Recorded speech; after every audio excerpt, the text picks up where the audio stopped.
جیسو نے کہا، جو بھی ہے، لیکن تمہیں اس طرح اپنی پرائز منی ان کو نہیں دینی چاہیے تھی۔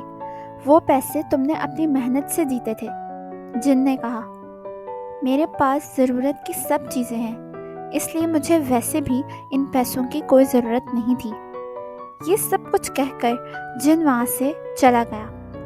پھر اس کے بعد جیسو کو جینی کی کال آئی۔ جینی زور زور سے رو رہی تھی۔ جیسو نے کہا، جینی کیا ہوا؟ تم رو کیوں رہی ہو؟ لیکن پھر وہ کال کٹ ہو گئی۔ جیسو کو سمجھ نہیں آیا جینی رو کیوں رہی تھی۔ اگلے دن جب جیسو اسکول گئی تو اس نے دیکھا کہ جینی اسکول میں نہیں تھی۔ پھر جیسو کے پاس اس کی ایک کلاس فیلو آئی۔ اس نے جیسو سے کہا، ہائے، میں تمہاری کلاس میٹ ہوں، میرا نام روز ہے۔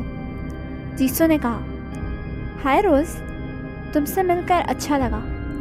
ویسے روز، تمہیں پتہ ہے کہ آج جینی کیوں نہیں آئی؟ روز نے کہا، ہاں، جینی میرے گھر کے پاس رہتی ہے۔ ایکچولی اس کی مما کی ڈیتھ ہو گئی ہے اور ان کا کسی نے مرڈر کیا ہے۔ جیسو نے کہا، کیا؟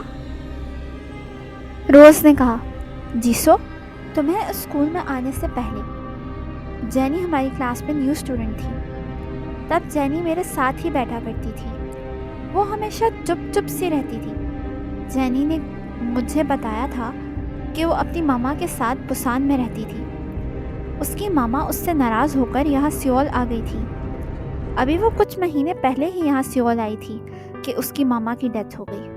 جیسو نے کہا، اوہ، مجھے بہت افسوس ہوا۔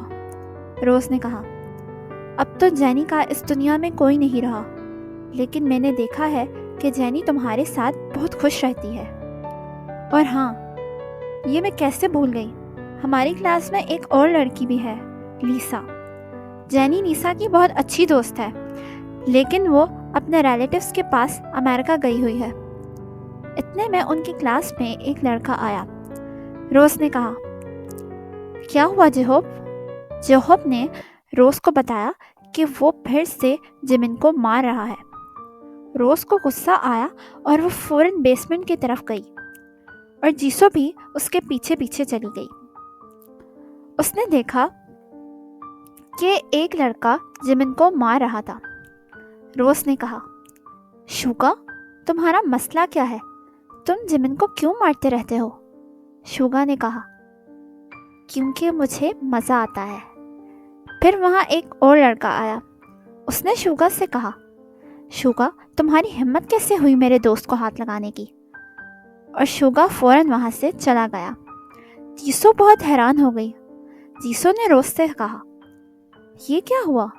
جب تم نے شوگا سے کہا تو اس نے تمہاری بات نہیں مانی، لیکن جب اس لڑکے نے کہا تو شوگا اس کی بات مان کر وہاں سے چلا گیا۔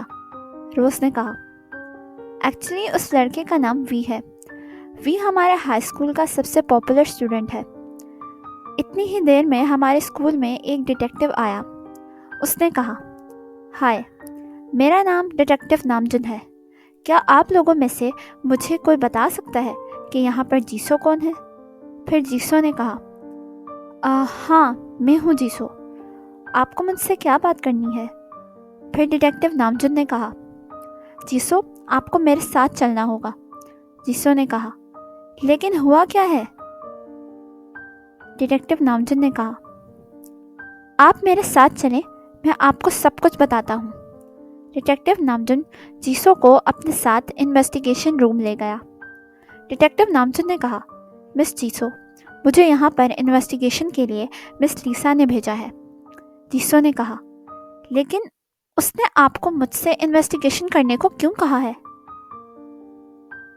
ڈیٹیکٹیو نامجن نے کہا، میں یہاں پر جینی کی ماما کے مرڈر کی انویسٹیگیشن کے لیے آیا ہوں۔ جیسو نے کہا، لیکن آپ کو مجھ سے کیا پوچھنا ہے؟ ڈیٹیکٹیو نامجن نے کہا، ایکچولی مجھے لیسا کی کال آئی تھی اور اس نے مجھ سے کہا تھا کہ میری بیسٹ فرینڈ جینی کی ماما کا کسی نے مرڈر کیا ہے اور انہوں نے مجھے اس کی انویسٹیگیشن کرنے کو کہا ہے۔ لیسا نے مجھ سے کہا تھا کہ وہ کل امریکہ سے واپس آ رہی ہیں اور اس نے مجھ سے کہا تھا کہ جب تک وہ واپس نہیں آ جاتی تب تک انہوں نے مجھے آپ سے انویسٹیگیشن کرنے کو کہا ہے۔ جیسو نے کہا، مجھے سمجھ نہیں آ رہی کہ اس لڑکی لیسا نے سب سے پہلے مجھے ہی انویسٹیگیشن کے لیے کیوں چنا ہے، حالانکہ میں تو لیسا کو پرسنلی جانتی بھی نہیں ہوں۔ مجھے لیسا کے بارے میں میری کلاس فیلو روز نے بتایا تھا، میں نے آج تک اس کو پرسنلی نہیں دیکھا۔ اوکے گائز، یہ ایپیسوڈ یہیں پر ختم ہوتی ہے اور اسی ایپیسوڈ کے آگے سے مرڈر کیسز سٹارٹ ہو جائیں گے اور آپ لوگوں کو ہی پتہ لگانا ہے کہ کون ان سب کا مرڈر کر رہا ہے، اور ایپیسوڈ 3 بھی جلدی آ جائے گی۔